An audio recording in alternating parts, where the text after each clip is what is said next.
ఈరోజు అడాచూరు నియోజకవర్గ స్థాయి సర్పంచులు సన్మానం చేసే కార్యక్రమానికి ఈ కార్యక్రమంలో వేదికపై ఆశలైన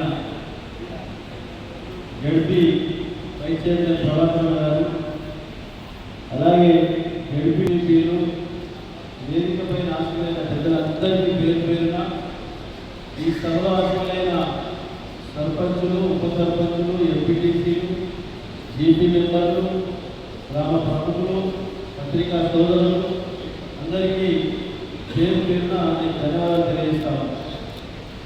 రాజకీయాలలో రిటైర్మెంట్ అనేది ఉండదు. రిటైర్మెంట్ ఎవరికి ఉంటుంది? గవర్నమెంట్ ప్రభుత్వ ఉద్యోగులు రిటైర్మెంట్ ఉంటుంది, రాష్ట్రం ఉంటుంది, రిటైర్మెంట్ ఉంటుంది. మనకు రిటైర్మెంట్ లేదు. మన శక్తి ఉన్నంత కాలం ప్రజాసేవ చేయడానికి అవకాశాలు ఉన్నాయి.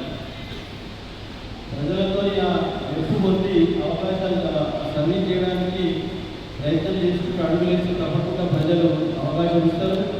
మనతో సేవ చేసే భాగ్యం మనకు కలుగుతుంది. కాబట్టి తప్పకుండా ఆ విధంగా మనం ముందుకు సాగాలని చెప్పి అందరితో కోరుతాము. ఈ 5 సంవత్సరాల కాలంలో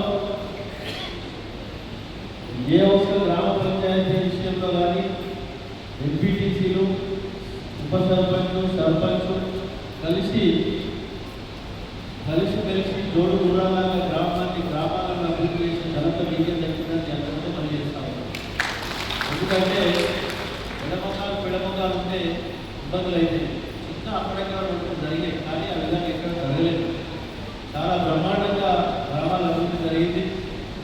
గతంలో ఉన్న ప్రభుత్వం కేసీఆర్ గారి టీఆర్ఎస్ ప్రభుత్వం 10 సంవత్సరాల కాలంలో 2014-18 కాలంలో బ్రహ్మాండంగా అభివృద్ధి జరిగింది.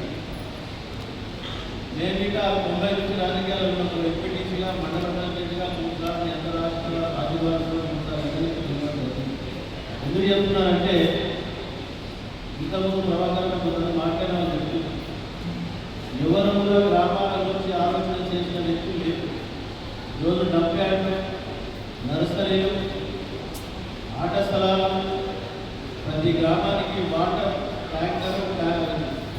ట్రాక్టరు ఇవన్నీ ఆలోచన చేసి గ్రామాల అభివృద్ధికి ప్రణాళికలు సిద్ధం చేసి మనకు పంపించి మన గ్రామాలను అభివృద్ధి జరగడం జరిగిందని అందరికీ చేస్తాము.